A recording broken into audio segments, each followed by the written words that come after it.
ভৌগোলিক সীমানার নিরাপত্তা এবং প্রতিরক্ষা ব্যবস্থায় বাংলাদেশ এবার এমন এক অধ্যায়ে প্রবেশ করছে যা এতদিন কেবল বিশ্বের পরাশক্তিগুলোর দখলে ছিল। এতকাল আমরা শুনে এসেছি অন্য দেশ থেকে ড্রোন বা যুদ্ধ বিমান কেনার খবর, কিন্তু এবার সমীকরণ পুরোপুরি উল্টে যাচ্ছে। প্রফেসর ডক্টর মোহাম্মদ ইউনূসের নেতৃত্বাধীন বর্তমান সরকারের সময়ে প্রতিরক্ষা শিল্পে যে আমূল পরিবর্তনের রূপরেখা তৈরি হয়েছে তার সবথেকে বড় উদাহরণ হতে যাচ্ছে মেড ইন বাংলাদেশ সামরিক ড্রোন, যে প্রযুক্তির নাম দেয়া হচ্ছে ড্রোন স্নাইপার সক্ষমতা। আর কোনোদিন অন্যের দুয়ারে কড়া নাড়তে হবে না, নিজেদের মাটিতেই তৈরি হতে যাচ্ছে শত্রুর বুকে বুক মেরে ঢুকে পড়া আকাশযানের বহর। চট্টগ্রামের মিরসরাই এবং সীতাকুণ্ড ঘিরে গড়ে উঠেছে দক্ষিণ এশিয়ার অন্যতম বৃহত্তম সামরিক সরঞ্জাম ভাণ্ডার, যা নিয়ে ইতোমধ্যে প্রতিবেশী ও শত্রুভাবাপন্ন দেশগুলোর কপালে চিন্তার ভাঁজ পড়েছে। প্রতিরক্ষা খাতকে স্বয়ংসম্পূর্ণ করতে সবথেকে বড় খবরটি আসছে চট্টগ্রামের মিরসরাই থেকে। বেবজা ইকোনমিক জোনে অত্যন্ত গোপনীয়তা এবং কঠোর নিরাপত্তার মধ্য দিয়ে এগিয়ে চলছে বাংলাদেশ বিমান বাহিনীর জন্য বিশেষায়িত ড্রোন কারখানার নির্মাণ কাজ। এই প্রজেক্টের অফিসিয়াল নাম ইউএভি প্রোডাকশন প্ল্যান্ট। এতদিন বিষয়টি কাগজে কলমে থাকলেও এখন তা বাস্তবের মাটিতে দৃশ্যমান। প্রকল্পের সর্বশেষ অগ্রগতি প্রতিবেদন অনুযায়ী 2025 সালের ডিসেম্বর মাসের মধ্যেই এই কারখানা থেকে উৎপাদন শুরু করার ডেডলাইন ঠিক করা হয়েছে। অর্থাৎ আর অল্প কিছু দিনের মধ্যেই বাংলাদেশ নিজস্ব প্রযুক্তিতে তৈরি ড্রোন আকাশে উড়াবে।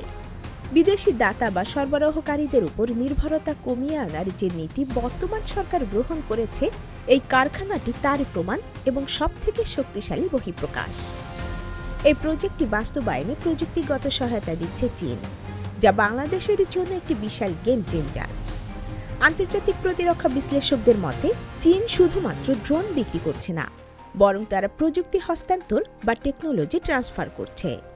এর অর্থ হল ড্রোনের নকশা থেকে শুরু করে শেষ পর্যন্ত একেবারে যোগাযোগ করা পর্যন্ত প্রতিটি ধাপ, প্রতিটি প্রযুক্তিগত বিবরণ বাংলাদেশের নিজস্ব প্রকৌশলী ও সামরিক বিজ্ঞানীরা নিজেদের হাতে সম্পন্ন করবেন।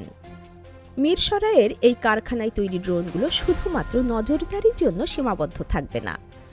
আধুনিক যুদ্ধের সমীকরণে এগুলোকে কমব্যাট ড্রোন বা আক্রমণাত্মক ড্রোন হিসেবেও ব্যবহারের সক্ষমতা তৈরি করা হচ্ছে।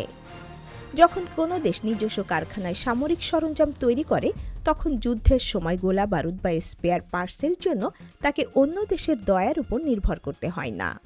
বাংলাদেশ ঠিক এই জায়গাতেই নিজের অবস্থান শক্ত করছে। সামরিক সক্ষমতা বাড়ানোর এই মহাপরিকল্পনার দ্বিতীয় ধাপটি বাস্তবায়িত হচ্ছে চট্টগ্রামের সীতাকুণ্ডে। সলিমপুর ইউনিয়নের ছিন্নমূল এলাকায় বাংলাদেশ সেনাবাহিনী একটি বিশাল কর্মযজ্ঞ হাতে নিয়েছে।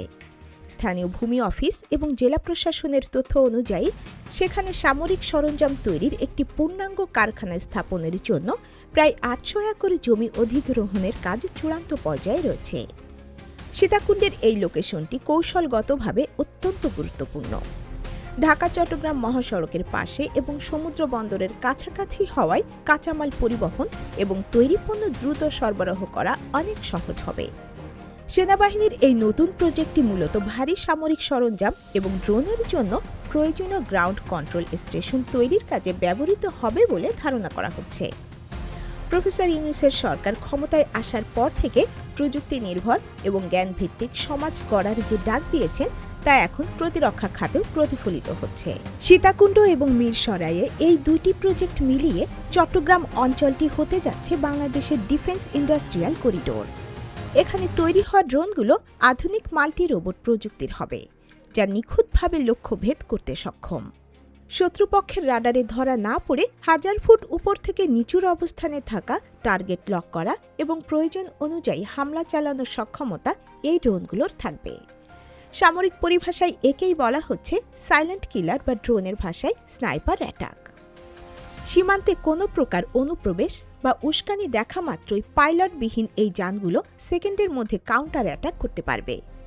বাংলাদেশের গবেষক এবং প্রযুক্তিবিদরা এখন শুধু হার্ডওয়্যার নয়, বরং সফটওয়্যার নিয়েও কাজ করছেন।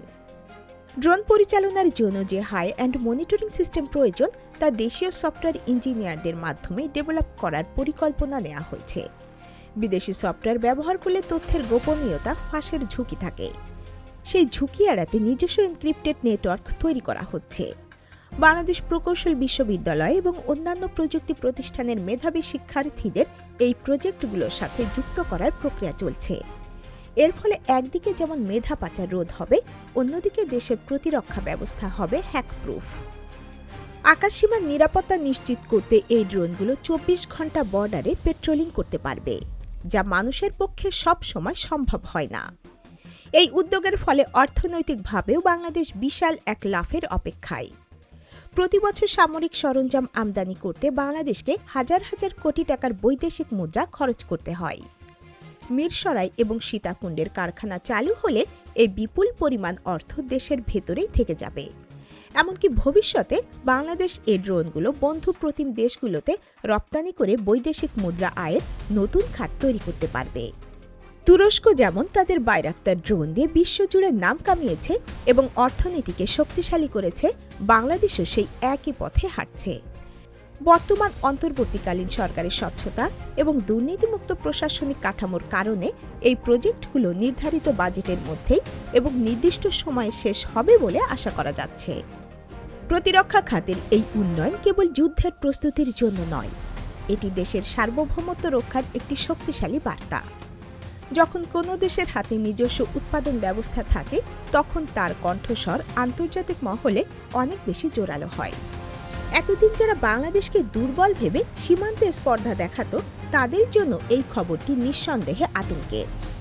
ড্রোন হাব হিসেবে বাংলাদেশের এই আত্মপ্রকাশ দক্ষিণ এশিয়ার সামরিক ভারসাম্যে বড় পরিবর্তন আনবে, বিশেষ করে পার্বত্য অঞ্চল এবং উপকূলীয় এলাকায়।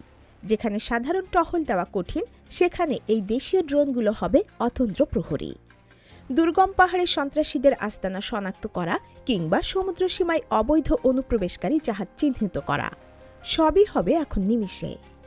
মিরসরাইয়ের বেবজা জোন এবং সীতাকুণ্ডের সলিমপুরের প্রজেক্ট দুটির মধ্যে একটি গভীর আন্তঃসংযোগ রয়েছে। মিরসরাইতে তৈরি হবে ড্রোনের মূল বডি এবং ইঞ্জিন, আর সীতাকুণ্ডের কারখানায় তৈরি হবে এর সাথে যুক্ত করার মতো সেন্সর, ক্যামেরা এবং অন্যান্য অ্যাক্সেসরিজ। এই দুটি কারখানার উৎপাদন যখন একসাথে মিলবে, তখন পূর্ণাঙ্গ একটি যুদ্ধ ড্রোন অ্যাসেম্বলি লাইন থেকে বেরিয়ে আসবে। এটি কেবল একটি বা দুটি প্রজেক্ট নয়, এটি একটি পূর্ণাঙ্গ ইকোসিস্টেম। এখানে কাজ করবে হাজার হাজার দক্ষ টেকনিশিয়ান, ফলে কর্মসংস্থানের এক বিশাল সুযোগ তৈরি হচ্ছে। দেশের যুব সমাজ যারা ড্রোন প্রযুক্তি নিয়ে কাজ করতে আগ্রহী, তাদের জন্য এটি স্বপ্নের মতো সুযোগ। চীন থেকে প্রযুক্তির সহায়তা নেওয়ার বিষয়টিও এখানে অত্যন্ত কৌশলী সিদ্ধান্ত। বর্তমান ভূরাজনীতিতে এশিয়ায় চীনের সামরিক প্রযুক্তি অত্যন্ত উন্নত এবং তারা এটি শেয়ার করতে ইচ্ছুক। আমেরিকা বা পশ্চিমা দেশগুলো সাধারণত প্রযুক্তি দিতে চায় না, তারা শুধু পণ্য বিক্রি করতে চায়।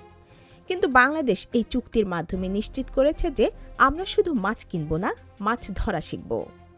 ২০২৫ সালের ডিসেম্বরের পর থেকে বাংলাদেশ ড্রোন প্রযুক্তিতে স্বনির্ভর হওয়ার পথে হাঁটবে।